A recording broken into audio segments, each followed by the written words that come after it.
Well, thanks for coming. Yesterday, we received information that someone reported she'd been sexually assaulted by a deputy sheriff while he was on duty. Detectives were placed on this case. It allegedly occurred in Rosamond. They worked it yesterday, last night, today, and about 30 minutes ago, we arrested Michael Clark, a deputy from the Rosamond substation. The victim was an employee at a Starbucks in Rosamond, and she was walking home from work, going to her house when, on August 24th at about 7 o'clock, Deputy Clark pulled up in his patrol vehicle and asked her if she wanted to ride home. She agreed to take the ride. When they got to her residence, he parked in front of the residence and he leaned across and sexually assaulted the victim. The sexual assault included kissing, fondling, and exposing himself. Over the next several days, the deputy continued to text the female and attempt to get her to date him, and sent text messages back and forth. And after the investigation day, Deputy Clark was arrested for false imprisonment, kidnapping, assault under the color of authority, and sexual battery. He was booked into the jail about 30 minutes ago, and he'll face those charges. And I'll be happy to answer questions that you might have. You said it happened in August at week 20-something? August 24th at about 7 p.m. So kind of what's happened between then and now? Was it just reported? The incident occurred, and the victim had reported to the place that she works that this had occurred. We were notified of this investigation that they were probably doing on their own for Starbucks, and the detectives got on it yesterday early and worked it throughout the night. Why do you think it took so long for your organization to get notified? I can't answer why it would take so long. Sometimes it takes years for people to report these type of incidents. So the time from the time that it occurred and time reported is really not that important to us at this point. So just to clarify real quick, sorry, you said that the alleged victim reported the assault to her coworkers at Starbucks? She reported to her place of employment. Which would be Starbucks? That's correct. And then from there, she then notified? Actually, we were notified by the company that this had occurred, and we then went out and contacted the victim and asked her to tell us what had happened. So Starbucks notified you? That's correct.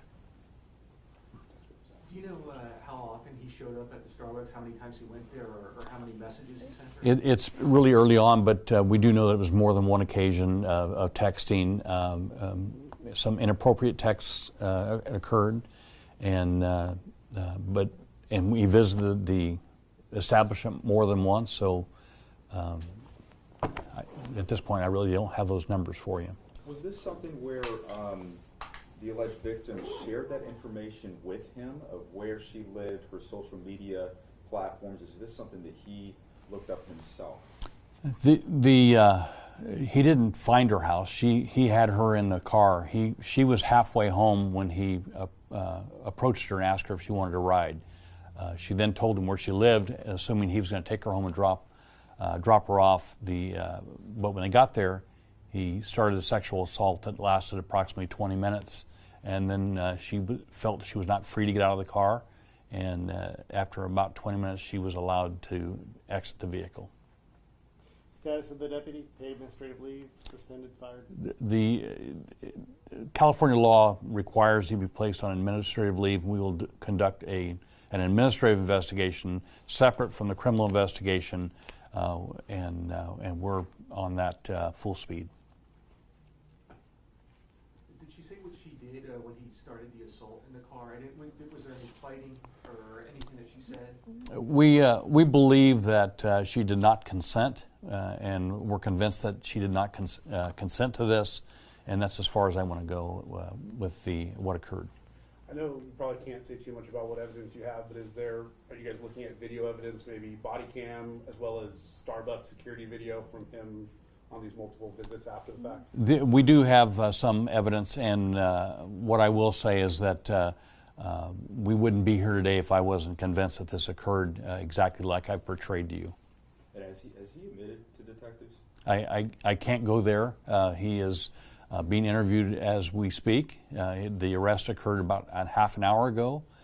This investigation will now slow down now that he's been arrested and in custody. The primary concern when he was on duty today was to make sure that we didn't have a repeat offense with someone else, and the public safety was number one concern, and the safety of our victim.